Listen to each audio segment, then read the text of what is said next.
Okay, to do the Bernina demonstration where we're going to create a multiple page document using solid edge documentation. Here's Pages 3D, but I think it'll be called solid edge documentation. I guess we'll start out by using the new template wizard. So once you start up the software, you can click on New from Template. As part of the demonstration, I would go through and click on the printed manual so that I can point out that there's a separate. You can also make printed documents, I guess. In this case, we're going to make interactive. And for the template that we use for this, we're using Work Instructions HD. So we'll just click this, click through a few pages to show what we're bringing up. And then I actually start out using use this page only. So I'll check this box for the demonstration, and that'll start off with just one page.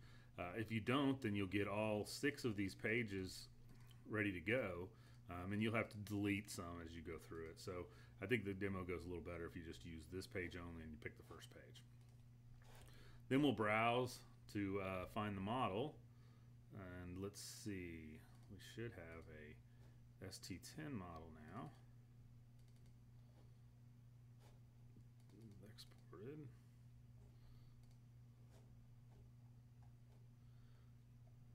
BSM, probably that one there.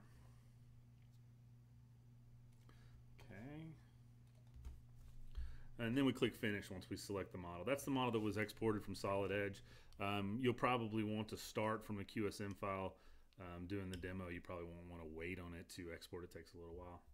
Okay, so once we have it in, here's our 3D model.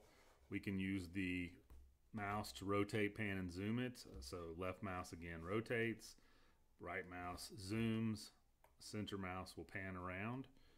When you're in Pages 3D, there's 2 modes that you need to be aware of. One is it comes in without edit page on. So that means that you can do things like step through here. You can click buttons. You can do the interactive thing. It's kind of a preview mode.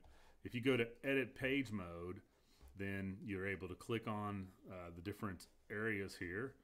Here's a 3D view, and this one. In the demo, we set this to say motor replacement, which is the topic of our demonstration here.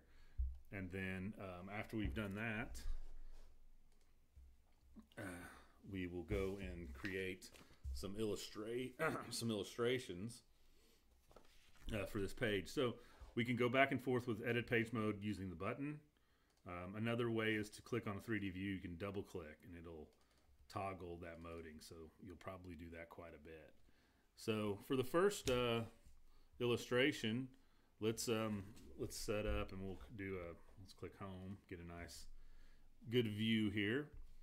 And then we're going to put a warning on this one. So just like in the other software, we can go to our Illustrate ribbon and we can create illustrations. We'll click New, and we'll give this one a good name. And the name for it is Power Off and Unplug the unit. Okay, and we're going to add a markup, so we'll leave the checkbox on. And then that'll give us an orange indicator indicating that we're actually editing the position and everything. And if I go here, I pull down from our library. This is a library of images that's included with the software so that you can go through and in this case we're going to pick a warning one. I guess the value point here is that these are all manufacturing specific. There's labels, there's warnings, there's tools, there's hardware, all kinds of things that you might use when you're creating work instructions or service manuals or user guides. So it's very specific to manufacturing. In this case, we're just using a warning symbol. You can pick any of those, and then it drags out onto the page. Now, the images that come up in that library are affected by the fill color. So if you don't like the fill color that comes up, and I don't know, depending on the state of your software, it might be different than red, but you can pick, from the fill colors here, and they'll change that warning color for you. So that's our first illustration on this page, and then we're going to create a second one, and the second one is going to be, our basic step here of So let's click check there. Remember, when we were working with the other software, you can always click on escape to clear out the deactivate that illustration. And we're going to actually bring up our viewpoint panel at this point, and we're going to go to the back side of this model. Let's see. So home is, I think, the same as that right there. We want the opposite of that, I think, which would be that. And I think that this one's just going to need to select this. And I don't know if we are doing any markups or anything on this. I think we did not. Remove the cover. Oh, we're going to add a 3D arrow markup. Okay. Yeah, so on this one we have this cover highlighted. We're not going to actually move the part. We're going to create an illustration. We're going to add a markup, and this is where we'll demonstrate 3D markups. And to use 3D markups, we need to just set up our grid. So we look through the grids here to find the one that works. That's it, the first one. And we're on position grid mode. So we can click, you know, on a place where we want to position it, or we can actually drag it up and down. I'm just going to click right here, and it'll position the grid there. You'll see that the position grid button goes off. If we need to reposition again, I can turn it on, and we can drag up and down to position it, or click on something to align it to it. So once you have the grid how you like, you can turn that part off, and we can go and add an arrow in this case. So we just pick one of these arrows, and when we drag it out, it's going to drag out onto that plane. And you can see that as you get close to the 90-degree points, it snaps into place. So if you get it close, you'll get a nice snapped in arrow, and that's always good to have. And so at that point, I think that's all we're really doing on that illustration. These are just quick, easy demos showing a couple features here. And we'll close that. And the last thing that I believe that we want to do on this page is to add a box down here that they can click on and get between those two illustrations, because there's no real way to do that so far. To do that, we're just going to go to the Insert tab, and we're going to pull down a illustrations table. That's just going to let us list illustrations.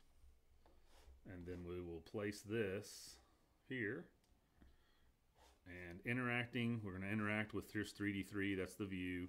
And we're going to use the storyboard. Looks like we made default. We may need to change this in a second from what we just did.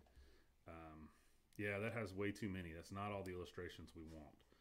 Okay, so what we should have done is, before we created any illustration, we should have just done a new storyboard, and then they would have automatically gone into that. So we're going to have to take one quick manual step here. We're just going to do a new storyboard, and we're going to change this to cover page, and that will create our storyboard. And let's show it. It'll be empty. And then we're going to go over here, and we're going to do the project panel. And under the storyboard here, under the model, we can take our two new illustrations, power off and unplug, and drag that here. And then illustration 2, which we need to rename. Yeah, this one needs to be named remove cover. So that's not the ideal way to demo it. We wouldn't have had to do this. It's a good thing to know, is you can drag this from here to here, but ideally you would have created the storyboard first, and then everything would seamlessly fall into place. Okay, so now that we have those in the right place, we want to actually, that view set up for that, we actually want to change this out and set its properties to, instead of the default storyboard, we want to set it up to be the cover page storyboard over here on its properties. And so that should set up the page, get it back to where we're intended to go. So we have power off and unplug the unit, and then remove the cover. Okay, that should do it for the first page.